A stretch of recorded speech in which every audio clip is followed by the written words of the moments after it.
Human Janitor taught disabled dragon prince to box against bullies. Unaware the Emperor watched.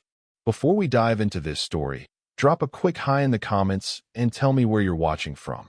It really helps support the channel. The massive crystalline corridors of Drakenheim Imperial Academy gleamed under the 3 moons of Neva Prime. Within these hallowed halls, the future leaders of the Drakari Empire learned the art of governance, warfare, and diplomacy, unless you were Prince Vorax, the youngest son of Emperor Talgoth. Miles Harper wiped sweat from his brow as he pushed his cleaning cart through the Academy's eastern wing. 6 months into his contract as the only human janitor on a planet of dragon-like humanoids, and he still wasn't used to the scorching ambient temperature.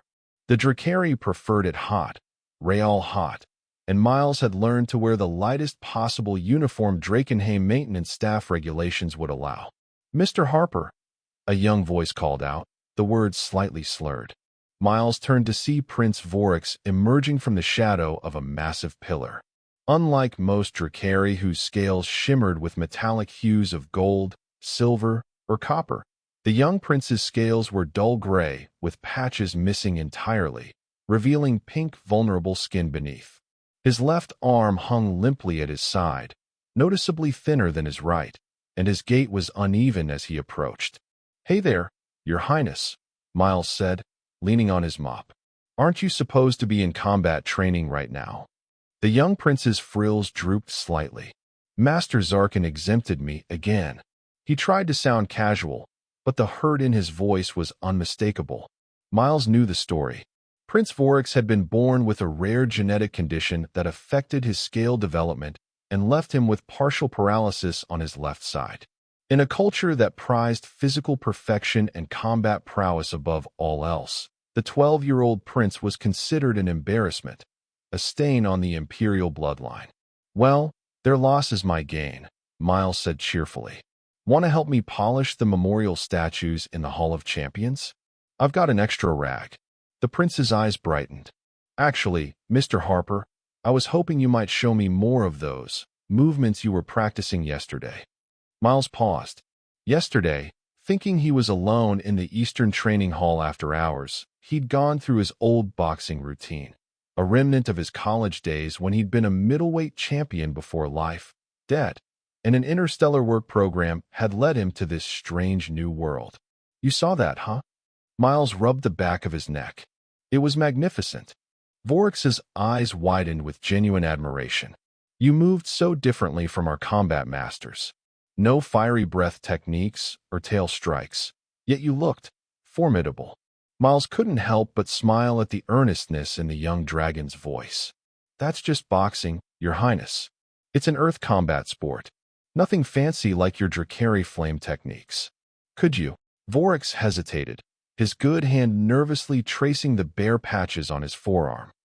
"Could you teach me?" Miles looked around the empty corridor, then checked his watch. He still had 3 halls to clean before his shift ended, but something in the prince's expression, a mixture of hope and resignation, as if already expecting rejection, tugged at his heart. "Tell you what," Miles said, lowering his voice. "Meet me in the Eastern Training Hall at 2100 hours, after my shift. We'll see what you can do." The smile that spread across Vorax's face made his dull scales seem suddenly brighter. "I'll be there." The prince gave an awkward bow before scampering off, his uneven gait echoing down the crystalline corridor.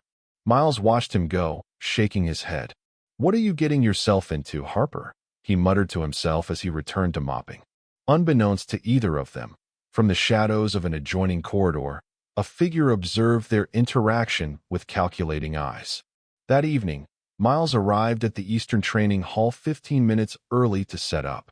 He'd fashioned makeshift training mitts from old cleaning pads and found a roll of bandages in the medical bay to wrap the prince's hands. He doubted the Drakari physiology would allow for perfect human boxing technique, but he could adapt. The door slid open precisely at 2100 hours, and Prince Vorax entered, wearing a simple training tunic rather than his usual ornate royal garments. "I managed to slip away during the evening meditation," the prince explained, slightly out of breath. My brothers never notice when I'm missing anyway. Miles nodded, choosing not to comment on the sad implication. Let's get started then. First, let me see you make a fist with your right hand. The prince curled his clawed fingers inward, creating something between a fist and a claw. Not bad, but let's adjust. Miles guided the young Dracarys' hand into a proper boxing position. You'll want to tuck your thumb outside, not inside. Otherwise, you'll break it on the first punch. Like this. Vorax adjusted, his scaled face screwed up in concentration. Perfect. Now, your stance. For the next hour, Miles worked with the prince on basic boxing fundamentals, stance, movement, and simple jabs. He was surprised at how quickly Vorax picked up the techniques, even with his physical limitations. The prince's left arm couldn't throw a proper punch, but Miles helped him use it defensively, teaching him to parry and block. Boxing isn't just about hitting hard, Miles explained as they practiced. It's about footwork, timing, and using your opponent's force against them. It's perfect for someone who might not have the most power, but has heart and smarts. That's me, Vorax said with a self-deprecating laugh. No power, just a brain that won't stop thinking. Hey, don't sell yourself short, Miles corrected him gently. You've got more heart than most fighters I've known. And that left arm of yours? We're going to make it your secret weapon. Secret weapon? The prince looked doubtfully at his weaker arm. How? Everyone will underestimate it. That gives us an advantage. Miles demonstrated a simple feint. Your opponents will focus on defending against your strong side, never expecting anything from your left. Even a weak jab can be effective if they don't see it coming. They continued training, Miles patiently correcting Vorax's form and encouraging his progress. By the end of the session, the young prince was executing a decent 1-2 combination and moving with more confidence than Miles had ever seen from him. Same time tomorrow? Vorax asked hopefully as they wrapped up, his scales glistening with exertion. Miles hesitated. He was already risking his job by giving private combat lessons to a royal prince. If the academy officials found out, he could be terminated, or worse, deported back to Earth. But looking at the prince's expectant face, he couldn't bring himself to say no. Same time tomorrow, he agreed. But you've got to promise me something. Anything. This stays between us. And you can only use these techniques for defense, not to start fights. Got it. The prince's frills flared with excitement. I swear on my imperial honor. As the days turned into weeks, their clandestine training sessions became the highlight of both their lives. Miles found himself looking forward to teaching the young prince, impressed by his determination and quick learning. Despite his disability, Vorax trained harder than any human student Miles had ever coached. They adapted traditional boxing to accommodate the prince's Dracari physiology and his physical limitations. Miles taught him to use his tail for balance, compensating for his weaker left leg, and developed specialized defensive techniques that played to Vorax's strengths. More importantly, Miles became a confidant to the lonely prince. During water breaks, Vorax would share stories of royal politics, his struggles with his demanding father, and the cruel taunts of his 3 older brothers, all perfect specimens of Dracari might. They call me half-scale when the teachers aren't listening, Vorax admitted one evening, his voice trying to sound casual despite the pain behind it. My brother Craxus is the worst. He's next in line for the throne and never lets me forget how worthless I am to the bloodline. Miles felt a surge of protective anger. Listen to me, Vorax. There's more to being a leader than having perfect scales or being able to breathe the hottest fire. The greatest strength is here. He tapped his temple, and here, he placed his hand over his heart. And you've got plenty of both. The prince looked up at him with such gratitude that Miles felt a lump form in his throat. Now show me that combination again, Miles said quickly, changing the subject. Remember to pivot on your back foot. On the 23rd day of their training, disaster struck. They were midway through their session when the door to the training hall slid open. Miles turned, expecting to see a maintenance droid or perhaps a curious student, but instead found himself face-to-face with 3 young Dracari males, all wearing the distinctive gold-trimmed tunics of the royal family. Well, said the tallest of the 3, his copper scales gleaming under the hall's lights. So this is where our little half-scale disappears to every night. Craxus, Vorax whispered, his voice tight with fear. Miles stepped forward. Your Highness, we were just. Silence, human. Craxus cut him off with a dismissive wave. I'm not speaking to the help. His cold gaze fixed on his younger brother. What would father say if he knew you were learning primitive human fighting techniques instead of proper Drakari combat arts? The other two princes snickered, their tails swishing in amusement. I'm allowed to train however I want, Vorax said, trying to sound confident despite his trembling voice. Are you?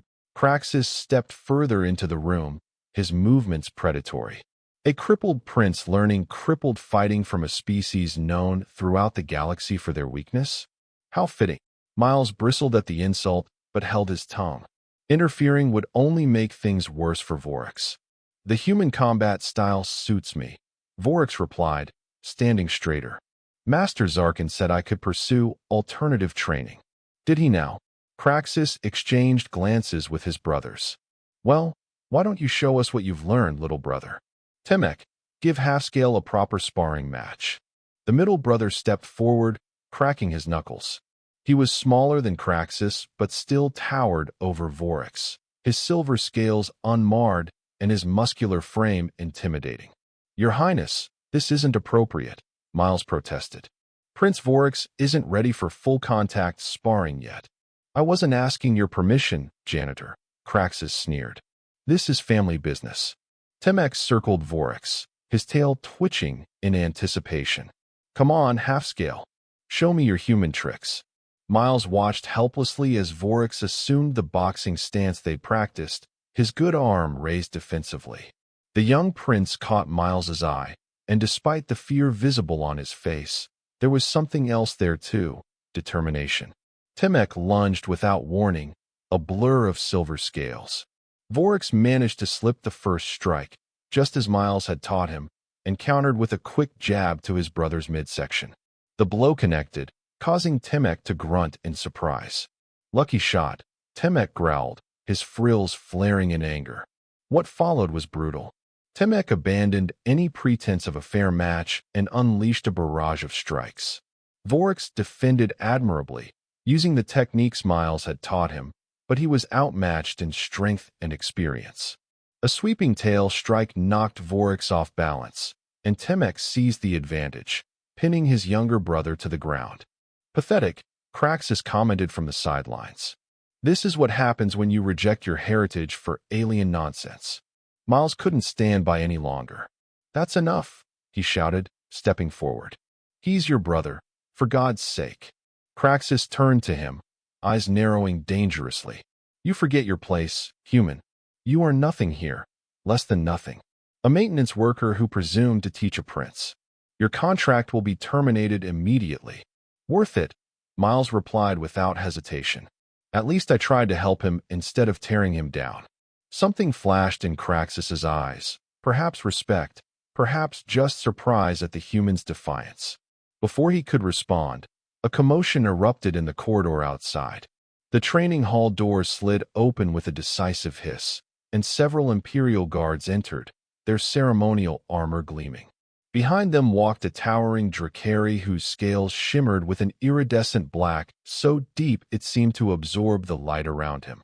His presence filled the room like a physical force, and even Craxus straightened instinctively. Father, Craxus said, his voice suddenly formal. We were just. Silence. Emperor Talgatha's voice was like distant thunder. His gaze swept the room, taking in the scene. Vorax still on the ground, Temek standing over him, Miles frozen mid-intervention, and Craxus trying to look innocent.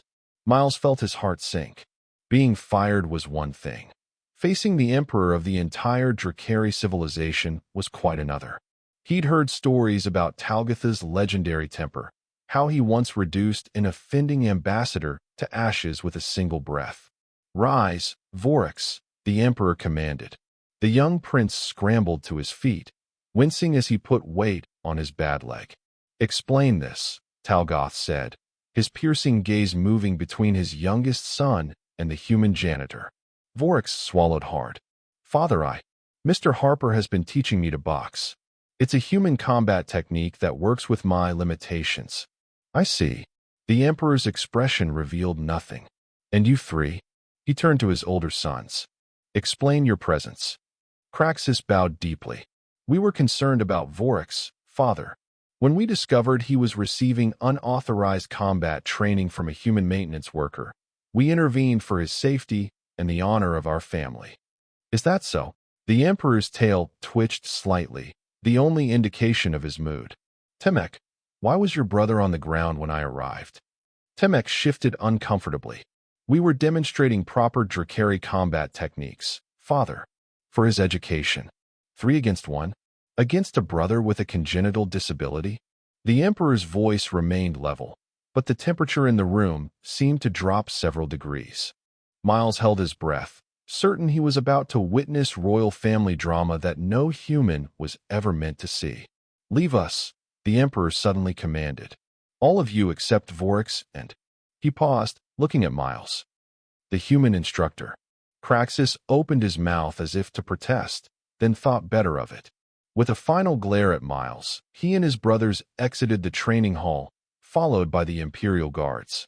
When the doors closed, an uncomfortable silence filled the space.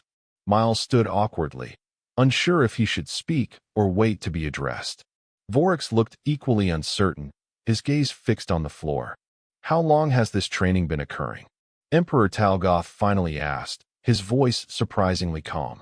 23 days, father, Vorax answered promptly. I see. The Emperor turned to Miles. And you, human, you are a qualified combat instructor. Miles cleared his throat nervously. I was a collegiate boxing champion on Earth, Your Imperial Majesty. Not a professional instructor, but I know the fundamentals. Yet you took it upon yourself to train a prince of the Imperial bloodline. It wasn't a question, but Miles felt compelled to explain. Prince Vorax wanted to learn, sir. He's got natural talent, and the boxing style works well with his physical configuration. I didn't mean any disrespect to your traditions. The Emperor studied him for a long moment, his ancient eyes unreadable. Then, to Miles's surprise, he turned to his son. Show me. Father. Vorax looked up, startled. Show me what you have learned from this human. The basic movements. Vorax glanced at Miles, who gave him an encouraging nod. The young prince took a deep breath, centered himself, and assumed the boxing stance they had practiced countless times. He began to demonstrate the fundamental techniques, jab, cross, slip, weave, modified to accommodate his weaker left side. His movements were fluid and precise, showing weeks of dedicated practice.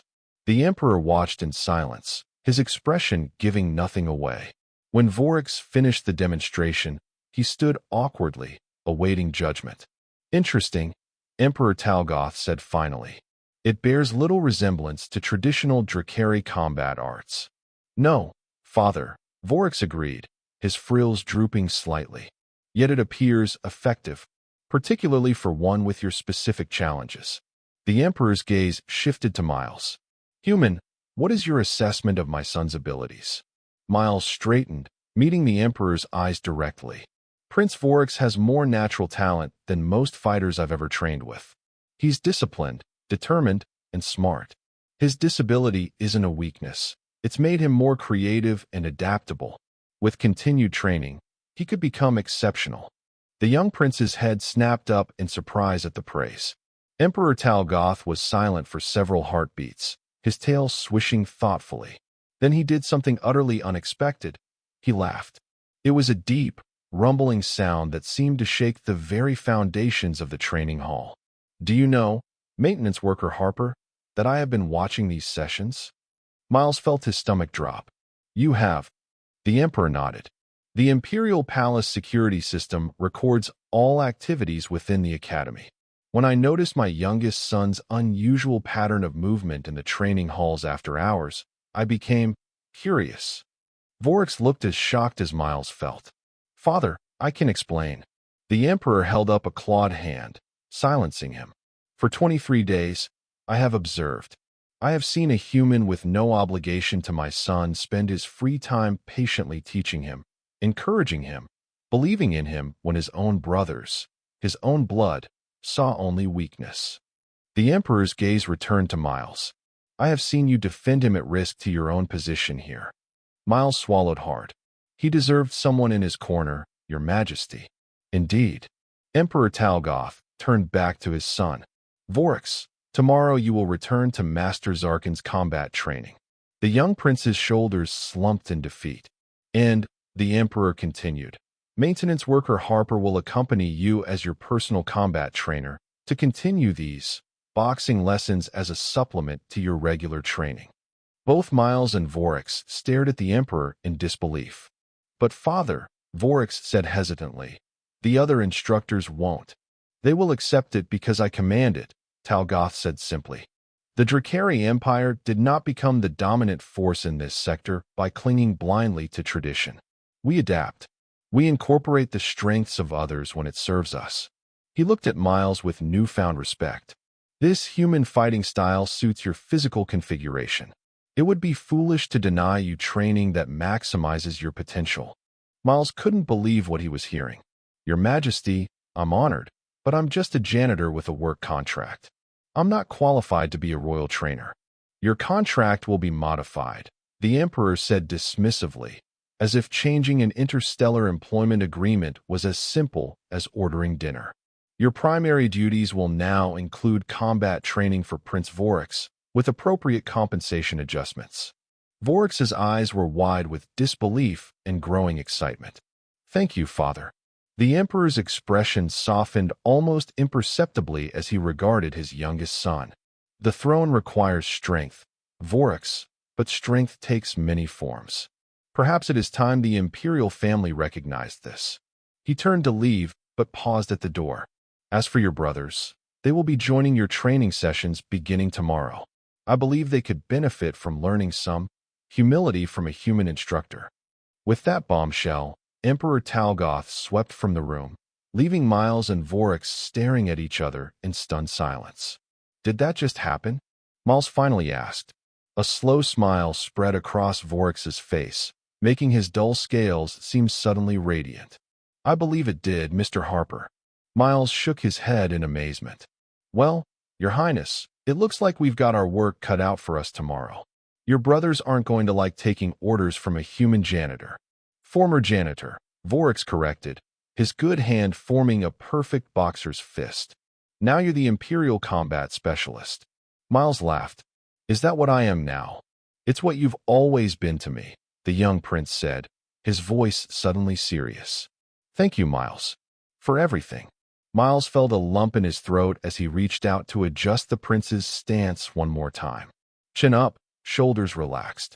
Remember what I taught you about keeping your guard up. Against bullies? Vorax asked with a knowing smile.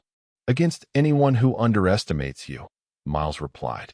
Now, let's run through that combination one more time before calling it a night. Something tells me tomorrow is going to be a very interesting day. As they resumed their training, Miles couldn't help but wonder at the strange turns life could take. 6 months ago, he'd been drowning in debt on Earth, taking the first off-world contract he could find. Now he was about to become a combat trainer to Drakari royalty. The universe, it seemed, had a peculiar sense of humor.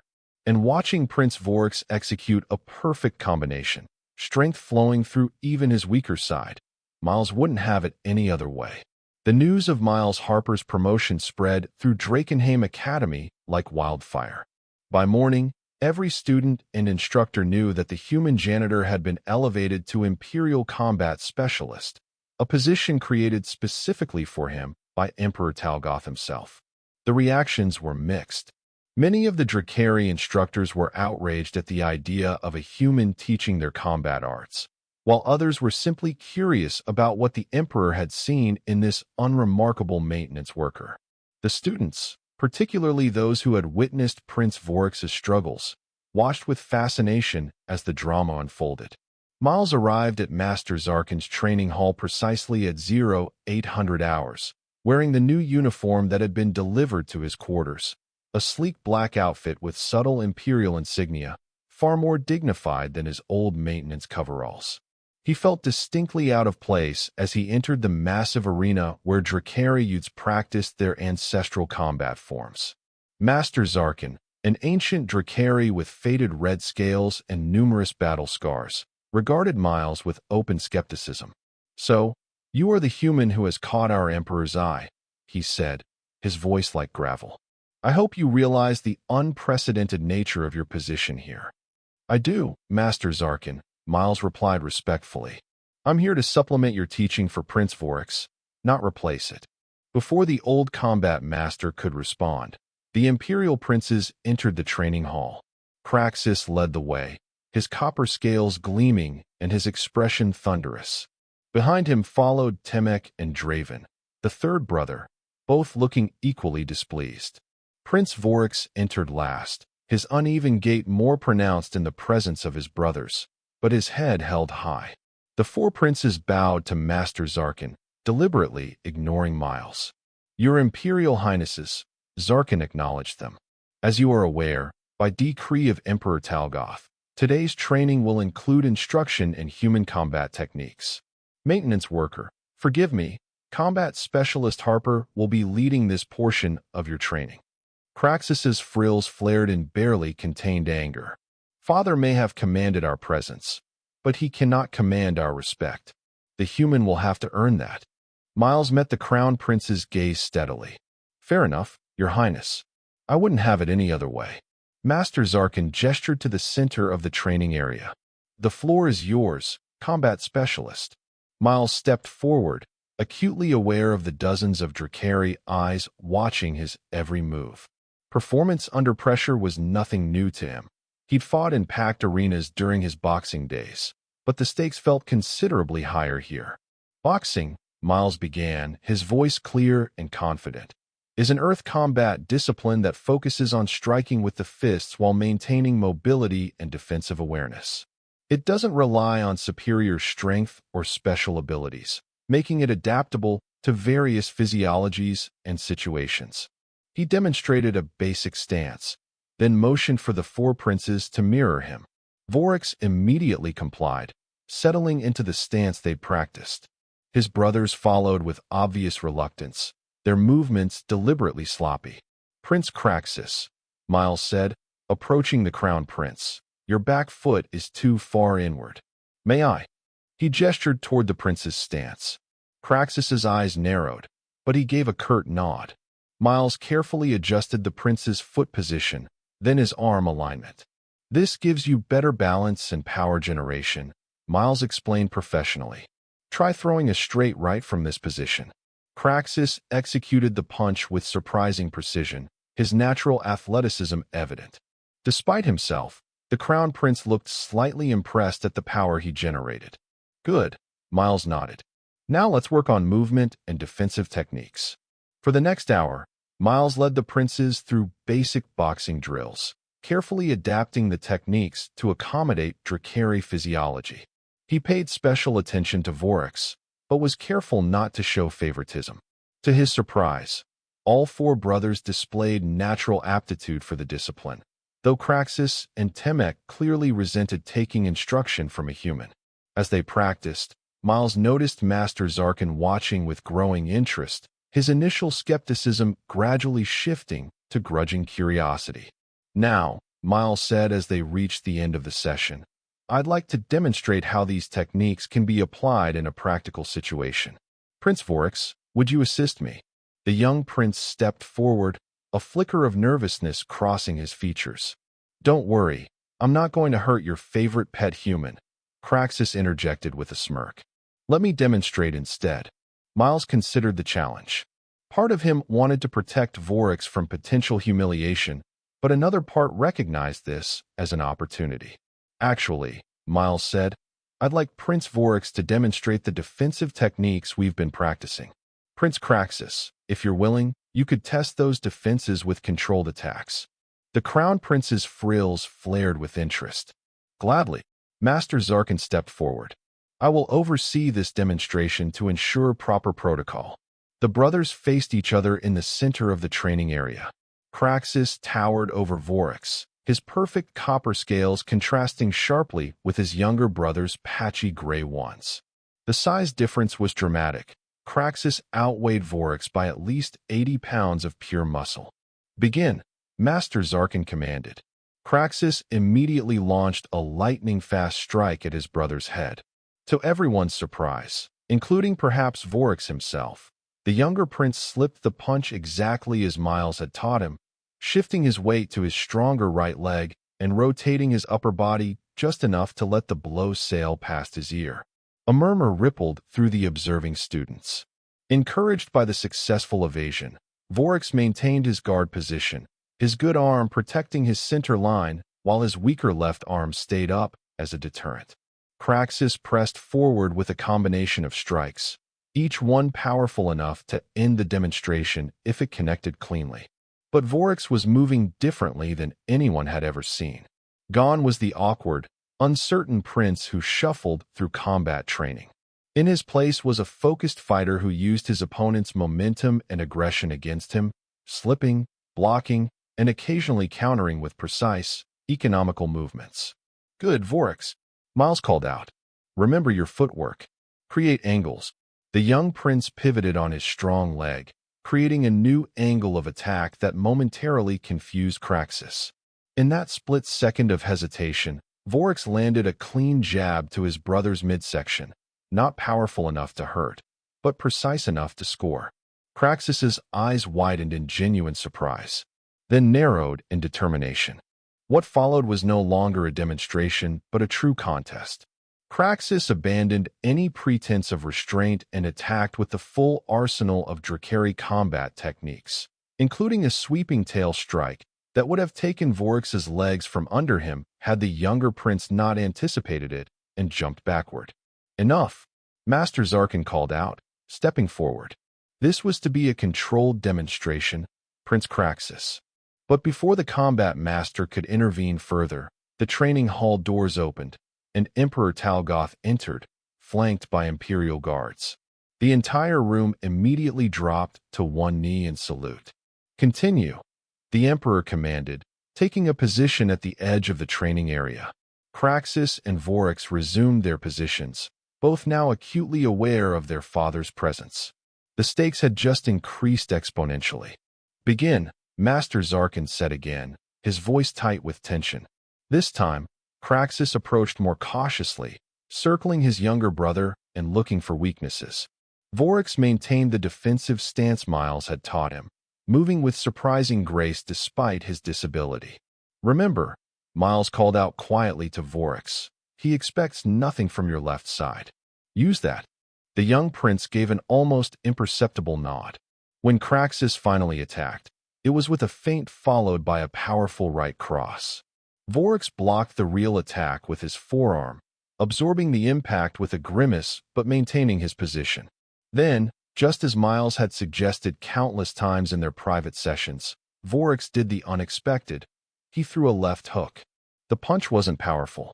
Given the weakness in Vorax's left arm, it couldn't be. But it was perfectly timed and placed, catching Craxus on the jaw as he recovered from his own attack. The Crown Prince stumbled back a step, more from surprise than pain. A collective gasp went up from the observers. No one had ever seen Prince Vorax land a clean hit on any opponent, let alone his formidable older brother. Craxus's frills flared fully open, a sign of either extreme anger or respect in Drakari culture. For a tense moment, Miles feared the Crown Prince might lose control and escalate the demonstration to dangerous levels. Instead, Craxus did something unexpected. He straightened, brought his fists to center position as Miles had taught them, and nodded to his younger brother. "Well struck," he said, his voice carrying across the now silent training hall. Vorax's eyes widened in shock at the acknowledgement. He returned the gesture, bringing his own fists to center. "Thank you, brother." Emperor Talgoth stepped forward, his massive presence commanding immediate attention. "An impressive demonstration," he rumbled. "It seems there is merit in these human techniques after all." Master Zarkin bowed deeply. "Indeed, your Imperial Majesty. The humans' methods have unexpected applications." The Emperor's gaze fell on Miles. Combat Specialist Harper, your session appears to have been productive. I trust my sons are proving to be apt pupils. Miles bowed, still not entirely comfortable with the formality of Imperial protocol. They are exceptional students, Your Majesty. All 4 princes have natural talent for boxing. Even Vorax? Craxus asked, the question carrying layers of meaning. Especially Prince Vorax, Miles replied without hesitation. His unique physical configuration has forced him to develop adaptability and timing that can't be taught. With proper training, those qualities can become tremendous assets. The Emperor's expression remained impassive, but something like approval flickered in his ancient eyes. Continue your instruction, Combat Specialist. Master Zarkin, I expect full cooperation between your traditional methods and Specialist Harper's techniques. As you command, Your Majesty, the old combat master replied, bowing again. With that, Emperor Talgoth departed as suddenly as he had arrived, leaving a wake of whispers and speculation among the students. As the training session concluded, Miles noticed a change in the way the other princes regarded Vorax. There was still no warmth between them, but the open contempt had been replaced by something more like cautious reassessment. Not bad, half-scale, Temek said as they prepared to leave, using the old nickname, but without the usual mockery. That left hook was unexpected. Vorax straightened, meeting his brother's gaze directly. My name is Vorax, and there's more where that came from.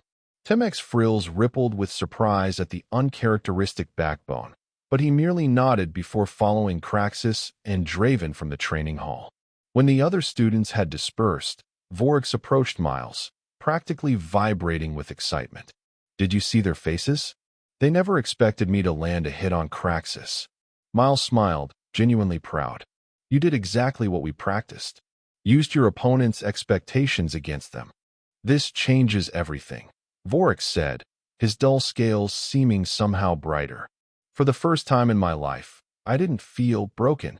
You never were, Miles replied firmly. Different isn't broken. It just means you need different tools. Master Zarkin approached them, his ancient face unreadable. An interesting approach to combat. Human, he said.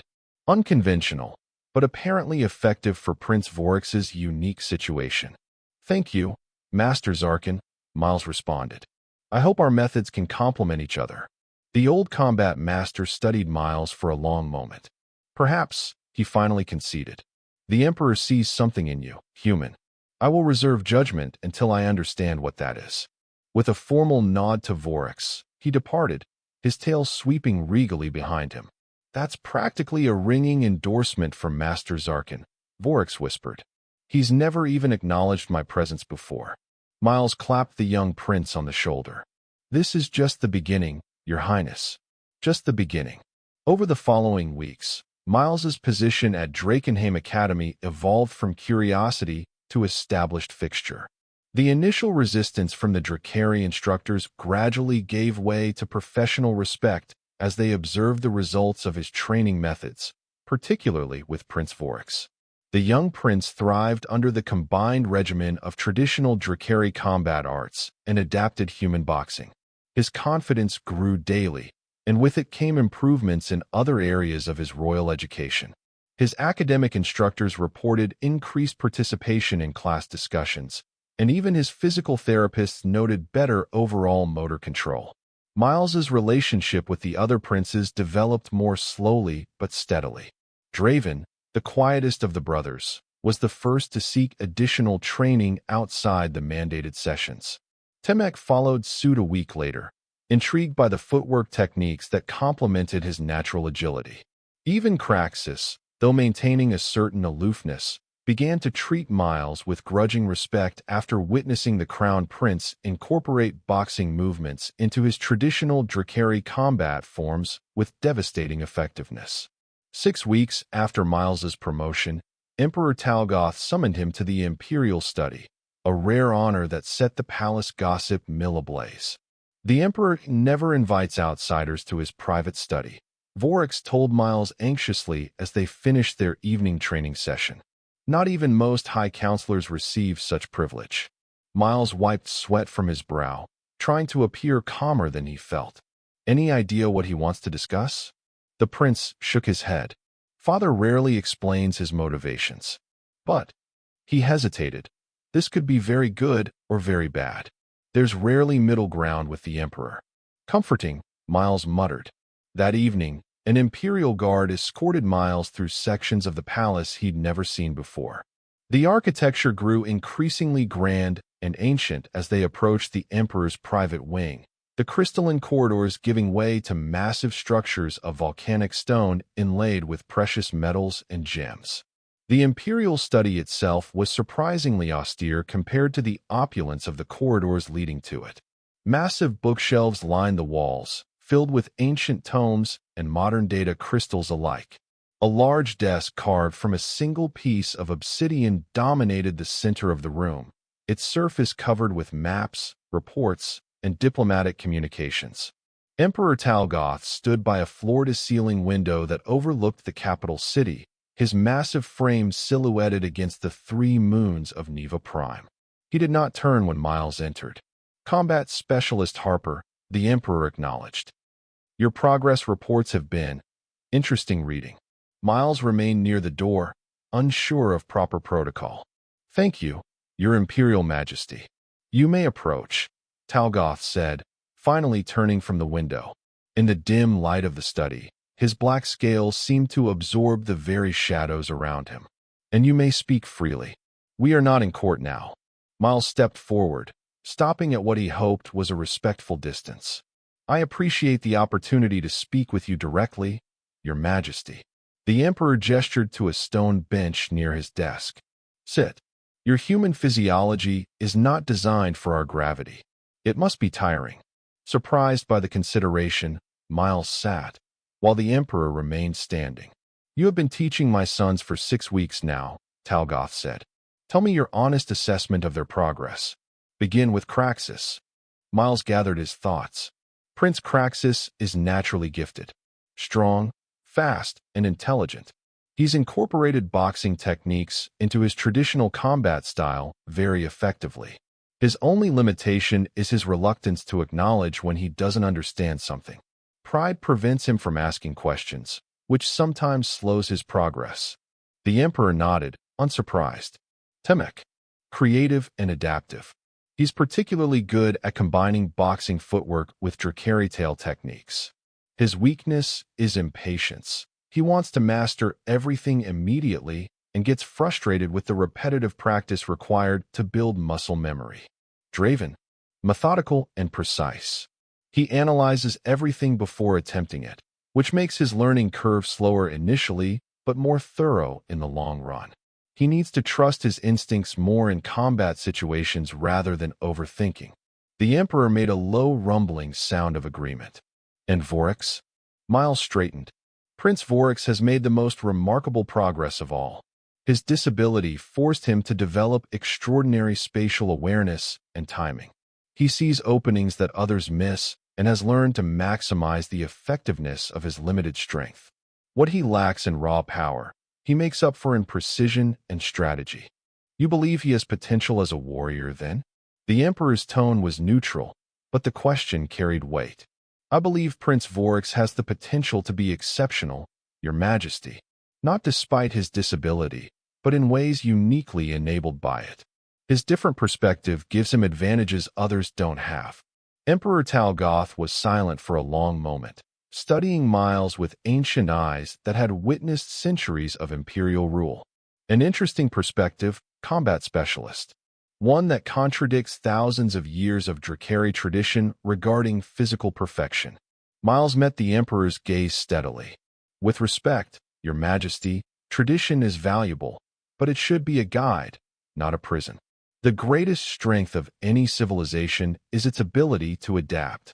Bold words from an alien guest in our empire, Talgoth commented, but there was no anger in his voice, only contemplation.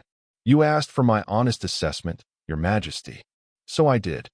The Emperor moved to his desk and activated a holographic display embedded in its surface. Images of the 4 princes appeared, along with detailed performance metrics from their training sessions. Do you know why I have allowed? No. Encouraged, your unorthodox training of my sons, human? Miles shook his head. I assumed it was to help Prince Vorax find a combat style suited to his physical configuration. That was part of it, Talgoth acknowledged. But there was a greater purpose. The Emperor manipulated the holographic display, bringing up images of various alien species, some humanoid, others wildly different. The Drakari Empire spans 27 star systems and incorporates 15 sentient species, each with their own physiologies, abilities, and limitations. The Emperor continued, for millennia, we have ruled through strength and tradition. But the galaxy is changing. New alliances form. Old enemies become trading partners. Diplomatic solutions sometimes prove more effective than military ones. Miles listened, fascinated by this unexpected glimpse into imperial politics. The future emperor must understand that strength takes many forms, Talgoth said, his voice taking on a contemplative quality. That different does not mean inferior. That adaptation and incorporation of foreign elements can strengthen rather than weaken. The implications slowly dawned on Miles. You weren't just teaching Prince Vorax to fight. You were teaching all your sons a lesson about leadership. The Emperor's frills rippled in what might have been approval. Precisely, human. And you were my unwitting instructor. Me? Miles blinked in surprise. When I first observed you training Vorax, I saw something remarkable. A human with no obligation to a Drakari prince, adapting your combat techniques to suit his needs, believing in his potential when his own family had dismissed him. Talgoth's ancient eyes fixed on Miles. You demonstrated exactly the qualities I wish my sons to develop as future leaders: adaptability, creativity, and the ability to see value where others see only weakness. Miles absorbed this revelation, understanding now why the Emperor had elevated him so suddenly and publicly. So my promotion was a deliberate message to my sons and the imperial court, Talgoth confirmed. By elevating a human maintenance worker to a position of respect and authority, I demonstrated that worth is not determined by species, tradition, or initial status. The Emperor returned to the window, gazing out at the sprawling capital. The Drakari must evolve if our empire is to thrive in the changing galaxy. My sons must lead that evolution. Miles sat in stunned silence, processing the implications of the Emperor's words. What had begun as simple boxing lessons for a disabled prince had become a pivotal moment in imperial politics. There is something else you should know, Talgoth said after a moment. The imperial succession trials begin in 3 days. Miles had heard whispers of the trials, an ancient tradition where the imperial princes competed in various challenges to demonstrate their readiness for eventual rulership. While the eldest son typically inherited the throne, exceptional performance in the trials could influence imperial appointments and responsibilities. All 4 of my sons will participate, the Emperor continued, including Vorax. Miles couldn't hide his surprise. Vorax? But he's never been allowed to. Times change, combat specialist Harper, Talgoth interrupted. And so must traditions. Vorax will compete alongside his brothers, judged by the same standards. No allowances will be made for his condition. Miles felt a surge of protective concern. Your Majesty, while Prince Vorax has made remarkable progress, the other princes have years of advanced training. Is it fair to? Fair. The Emperor's laugh was like distant thunder. The universe is not fair, human. Leadership is not about fairness, but about effectiveness. If Vorax cannot overcome challenges with the tools at his disposal, he is not suited for imperial responsibility. The same standard applies to all my sons. Miles nodded slowly, understanding the harsh but logical position. May I continue training him until the trials begin? You may, Talgoth confirmed. In fact, I am assigning you as his official second during the trials themselves. You will be permitted to advise him between challenges, though you cannot intervene directly. I'm honored, Your Majesty, Miles said, genuinely moved by the trust this represented. The Emperor fixed him with a penetrating stare. Do not mistake my actions for sentimentality, human. I do what is best for the Empire always. If Voryx fails, he fails. But he will have had the opportunity to succeed on his own merits, an opportunity he might never have received without your intervention. With that, the Emperor dismissed him with a regal nod. As Miles was escorted back through the ancient corridors, his mind raced with the implications of what he'd learned and the responsibility he now carried. The next morning, Miles found Prince Voryx already in the training hall before their scheduled session, practicing combinations on a striking post. "You heard about the trials?" Miles asked, though the prince's intense focus answered the question. Voryx nodded without pausing his strikes. "Father informed me last night. I am to participate fully." His voice was tight, with a mixture of excitement and apprehension. "How do you feel about that?" The prince finally stopped, turning to face Miles. Terrified, exhilarated, grateful. He flexed his weaker left arm. 3 months ago, I would have been humiliated at the mere suggestion of competing. Now, he straightened his shoulders. Now I at least have a fighting chance. Miles smiled.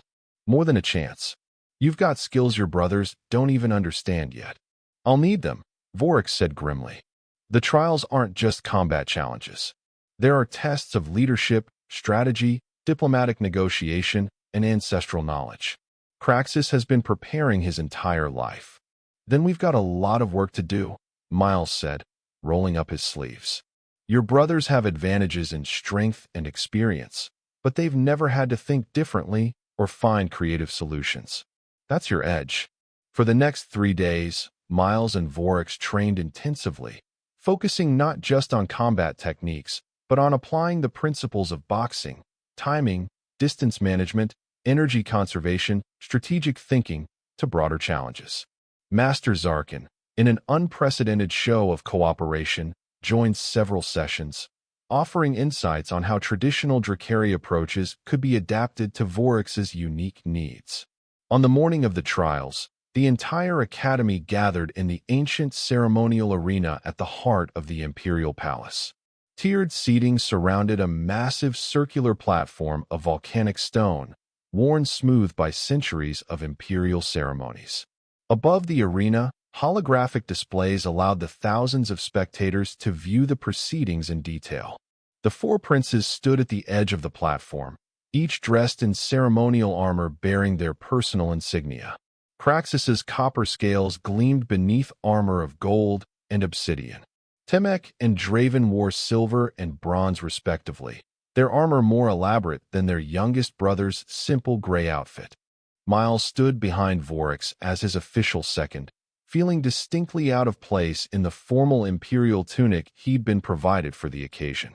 Around the arena, the other princes' seconds, all high-ranking Drakari warriors, regarded the human with barely concealed disdain.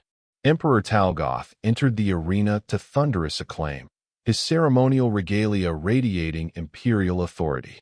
He raised his hands, and immediate silence fell over the crowd. For 10,000 years, the Emperor's voice boomed across the arena. The sons of the imperial bloodline have proven their worth through the sacred trials. Today, my 4 sons continue this tradition, demonstrating their readiness to serve the Empire in whatever capacity they are called. The Emperor described the 5 challenges that would comprise the trials: the test of knowledge, the test of diplomacy, the test of strategy, the test of leadership, and finally, the test of combat. Each challenge would be scored by a panel of imperial judges, with the cumulative results determining each prince's standing. "Let the trials commence," Talgoth declared, taking his position on the imperial observation platform. The test of knowledge came first, a public questioning on imperial history, law, and interstellar politics. As expected, Craxus excelled, his lifetime of intensive education evident in his confident answers. Temek and Draven performed admirably as well. To everyone's surprise, Voryx matched his brothers in many areas, particularly in questions regarding the Empire's diplomatic relations with other species.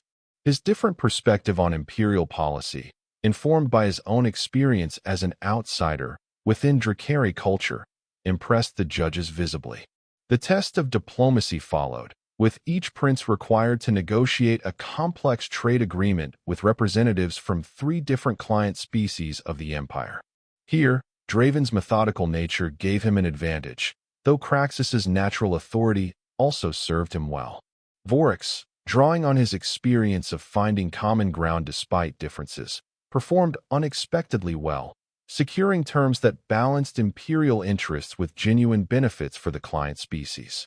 By midday, the scoreboard showed Craxus in the lead, with Draven second, Vorax third, and Temek fourth, a ranking that caused murmurs of astonishment throughout the arena. The disabled prince had never been expected to place above last in any category. "You're doing brilliantly," Miles told Vorax during the brief recess before the test of strategy. "Your different perspective is actually giving you an edge in these challenges." The prince nodded, his expression focused. "The next test will be harder." Craxus has been studying military strategy since he could speak. The test of strategy proved Vorax right. Each prince was presented with a holographic battlefield scenario featuring Imperial forces facing a complex threat. Their tactical decisions were evaluated in real time, with the scenario adapting to their commands. Craxus's approach was textbook perfect, aggressive yet calculated, leveraging the Empire's superior forces to overwhelm the enemy through coordinated attacks. Draven and Temek employed similar tactics with minor variations. When Vorax's turn came, he studied the battlefield differently. Rather than focusing on the Imperial forces' strengths, he identified their vulnerabilities and positioned them to minimize exposure. Instead of seeking decisive victory through superior firepower, he created a series of strategic withdrawals that lured the enemy into increasingly disadvantageous positions.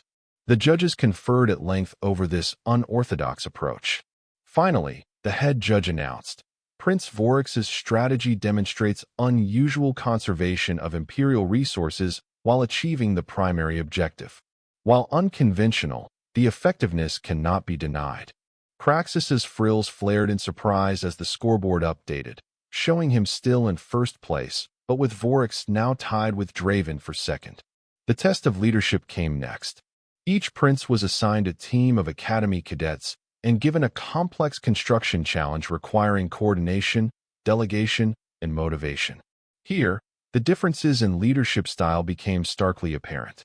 Craxus led through authority and clear direction, his team responding to his confident commands with precision. Draven created a structured system with clearly defined roles. Temek inspired through enthusiasm and personal example.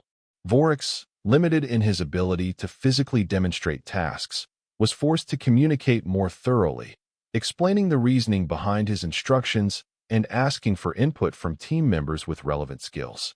To everyone's surprise, his team displayed remarkable cohesion, with members taking initiative and supporting each other without constant direction. "Prince Vorax demonstrates adaptive leadership," the head judge commented. "Rather than imposing authority, he creates conditions for team success through mutual support." As the scoreboard updated again, gasps echoed through the arena. While Craxus maintained his lead, Vorax had moved into clear second place, with Draven third and Temek fourth. The final challenge, the test of combat, would be decisive. During the preparation period before the combat test, Craxus approached Vorax in the ready area, his copper scales gleaming with ceremonial oils. "You've surprised everyone today, Half-Scale," the Crown Prince said, using the old nickname but without malice. "Father looks pleased." Vorax straightened. "I've had good training." Craxus's eyes flicked to Miles, who stood nearby. "Yes, you have." After a moment's hesitation, he added, "Whatever happens in the combat arena, you've earned respect today. Remember that." Before Vorax could respond, Craxus rejoined his seconds, leaving the younger prince staring after him in shock.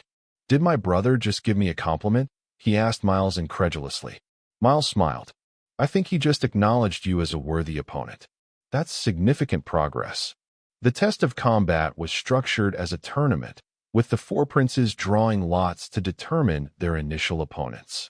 Fate, or perhaps Imperial intervention, paired Vorax against Temek in the first round, with Craxus facing Draven. The combat rules were simple. Victory could be achieved through submission, rendering the opponent unconscious, or driving them from the arena platform. Lethal force was forbidden, but otherwise, the princes could use any combat technique at their disposal. Miles's final advice to Vorax was succinct. Remember everything we've practiced. Use your differences as advantages. And most importantly, don't fight Temek's fight. Make him fight yours. Temek and Vorax took their positions on the platform. The size difference between them was dramatic. Temek stood a full head taller than his younger brother, his silver scales unblemished and his musculature perfect. At the Emperor's signal, the match began.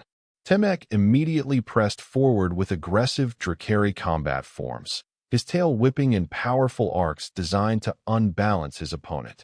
Vorax, rather than attempting to counter with similar techniques, employed the boxing footwork Miles had taught him, creating angles and distance that neutralized his brother's reach advantage. The crowd watched in fascination as the disabled prince moved with unexpected grace, his weaker left side positioned defensively, while his stronger right launched precise counterattacks when opportunities arose. Temek grew increasingly frustrated as his attacks met empty air or were deflected by Vorax's guard. When he overextended on a powerful strike, Vorax executed a perfect slip-in counter combination, landing a solid hit to Temek's midsection that audibly expelled air from the larger prince's lungs. Stung by the successful counter, Temek abandoned technical fighting for raw aggression, charging forward with a roar. It was exactly what Vorax had been waiting for. Sidestepping the charge, he used his brother's momentum against him, delivering a perfectly timed hook that connected with Temek's temple as he passed. The larger prince stumbled, momentarily disoriented. Vorax pressed his advantage, not with wild attacks, but with a measured series of strikes that forced Temek toward the edge of the platform. A final perfectly executed combination, jab, cross, body hook, sent Temek tumbling over the edge to the shock and amazement of the crowd. Silence fell over the arena, then erupted into thunderous applause. Vorax stood at the center of the platform, breathing hard but upright, his dull gray scales gleaming with exertion. He'd achieved something no one had thought possible: victory in single combat against a physically superior opponent. In the second match, Craxus defeated Draven through superior technique and power, setting up a final confrontation between the Crown Prince and the youngest Imperial son, a matchup no one had anticipated at the start of the trials. As Vorax returned to the preparation area, Miles greeted him with undisguised pride. That was textbook perfect execution. Everything we practiced, you applied flawlessly. The prince nodded, accepting a hydration pouch from an attendant. Craxus will be different. He's watched me fight now. He'll adapt. So will you, Miles replied confidently. You've already exceeded everyone's expectations. Whatever happens next, you've proven your worth. When the final match began, the atmosphere in the arena was electric. Craxus approached the center with regal confidence, his copper scales catching the light dramatically. Across from him, Vorax looked small and unimposing, his patchy gray scales and thinner left arm a stark contrast to his brother's perfection. Yet there was something different about the youngest prince now, a quiet confidence that hadn't been there before. He met his eldest brother's gaze steadily, without fear or resentment. "Fight well, brother," Craxus said formally, bringing his fist to his chest in the traditional Drakari salute. "And you?" Vorax replied, mirroring the gesture with his good arm. At the Emperor's signal, they began. Unlike Temek, Craxus didn't rush in with overwhelming aggression.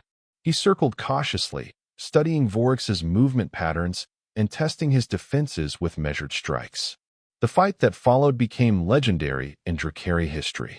Craxus attacked with textbook precision, using his superior strength and training to pressure his younger brother relentlessly.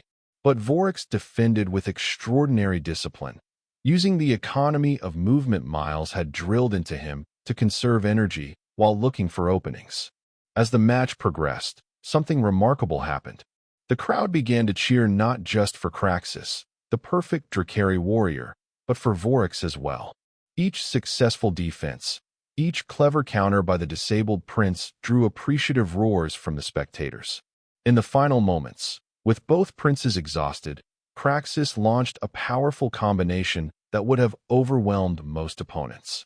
Vorax slipped the main attack, but took a glancing blow that sent him stumbling backward. Rather than pressing forward recklessly, Craxus paused, giving his brother a chance to recover. Why? Vorax gasped, regaining his stance. Because this is about proving worth, not destroying each other, Craxus replied. And you have proven yours today, brother. With newfound mutual respect, they engaged in one final exchange. Vorax, using everything Miles had taught him, landed a perfect cross-counter that staggered the Crown Prince. But before he could follow up, the Emperor's voice thundered across the arena. Enough! The trial is complete. Both princes immediately stopped, turning to face their father. Emperor Talgoth descended to the platform, his ancient eyes evaluating both his sons. Craxus, the Emperor proclaimed, you have demonstrated the strength and skill expected of the heir to the throne. Your victory in the trials is acknowledged. The Crown Prince bowed deeply. Vorax, Talgoth continued, you have shown that different does not mean lesser. Your unique perspective and adaptability will serve the Empire in ways we have not yet imagined. Therefore, I name you Imperial Diplomatic Envoy, the Empire's voice to foreign worlds. Gasps echoed through the arena. This was an unprecedented honor for the youngest prince, previously considered unfit for any imperial role. Together, the Emperor declared, placing one massive hand on each son's shoulder, you represent the future of the Drakari Empire, tradition and innovation in harmony. As the crowd erupted in thunderous approval, Miles caught Vorax's eye from the sidelines. The once bullied, underestimated prince stood tall among his peers, his dull scales gleaming with purpose rather than shame. 6 months later, as Miles prepared the prince's team for their first diplomatic mission, he reflected on how far they'd come. From janitor and outcast to respected trainer and envoy, their journey had transformed not just their own lives, but begun to change an empire. Ready, Imperial Envoy? Miles asked with a grin. Vorax nodded, confidence now as natural to him as breathing. Thanks to you, old friend. Thanks to you. And that was the end of the story. If you listened all the way to here, don't forget to leave feedback about what you thought of the story in the comments, whether positive or negative. Your feedback helps us improve. Also, leave your like and subscribe to the channel for more stories like this one. And I'll leave here on the screen another video that I'm sure you'll like. Big hug, and see you in the next story.